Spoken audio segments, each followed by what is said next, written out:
थोड़ा हंसी वाला प्रश्न है महाराज जी। खूब जोर का भजन कीर्तन करने वाली भार्या चाहता हूँ, इसका चयन मैं कैसे? हेलो, प्रभु से प्रार्थना, अच्छी बात है, अच्छी बात। और आपके जैसा दिव्य बालक। हाँ, अच्छी बात है। और आप वो अवस्था भी बता दीजिए कि मतलब देखो बच्चा, उतने वर्ष तक उसका पालन पोषण करके फिर उसे विरक्त मार्ग में वृंदावन। पहले दुल्हन तो मिले यार। देखो, प्रेमानंद जैसा तो प्रेमानंद है। भगवान अद्वितीय सबको बनाते हैं, कुछ ना कुछ फर्क रखते हैं, नहीं रखते? तो हमारे जैसा लड़का तो या तो हम ही आए आपके यहाँ, तो तुम तो अभी इतनी अवस्था के हो।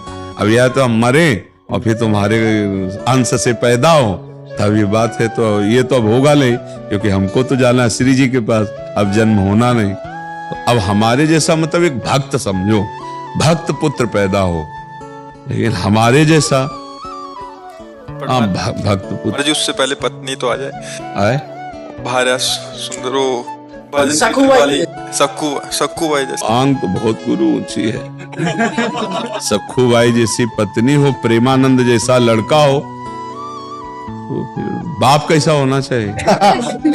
बात ये तो देख, तुम्हारी मांग तो है जैसे, नहीं मतलब हीरे का हार हो, स्वर्ण की करधनी हो, तो रकम कितनी तुम्हारे पास? बात समझ में आ रही कि नहीं? तुम्हारा साधन बल क्या है?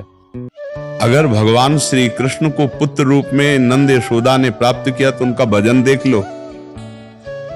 अगर मनोयोग के अनुसार पत्नी प्राप्त की करदम जी ने, तो 10,000 वर्ष तक तपस्या की और भगवान प्रसन्न हुए, तब उनसे मांगा तो देहूती रूप पत्नी, और भगवान कपिल देव जी पुत्र रूप में प्रकट हुए। तो बढ़िया मांग है तुम्हारी। अब जैसे कह दे कि हमको अमुक चीज चाहिए, तो हमें लगता है उसके लिए हमारे पास रकम होनी चाहिए, ऐसे हमारे पास तपस्या होनी चाहिए। हमारे पिता ने कभी पादुका जीवन में नहीं पहनी और किसान थे।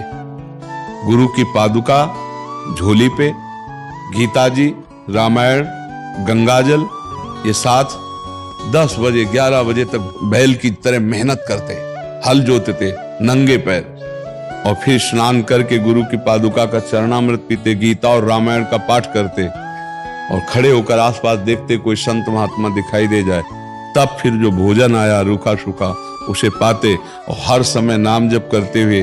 और कभी बनियाइन कुर्ता नहीं पहना, एक नीचे अचला एक ऊपर अचला मार्किन का।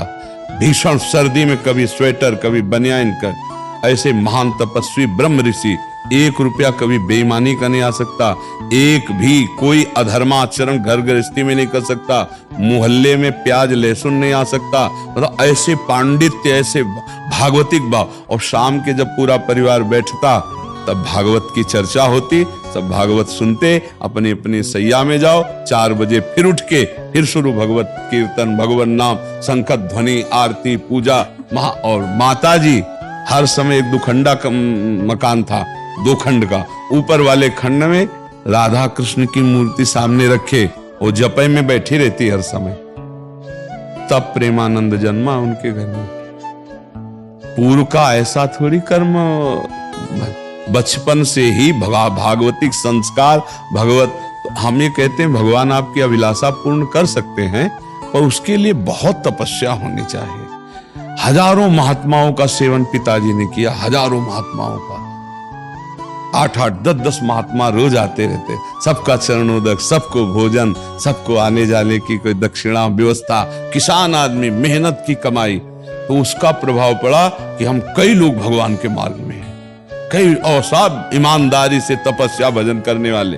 संसार का ऐसा नहीं, साहब नियम संयम से केवल अपने अपने भजन मार्ग में लगने वाले। तो असंभव नहीं है, जब भगवान मिल सकते हैं तो फिर सब कुछ हो सकता है, पर उसके लिए बच्चा बहुत तपस्या चाहिए।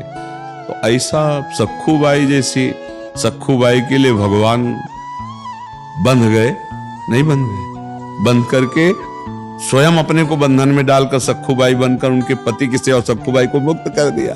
भगवान मुक्त बंधन में बंध गए और भक्त बना उसको मुक्त कर दिया।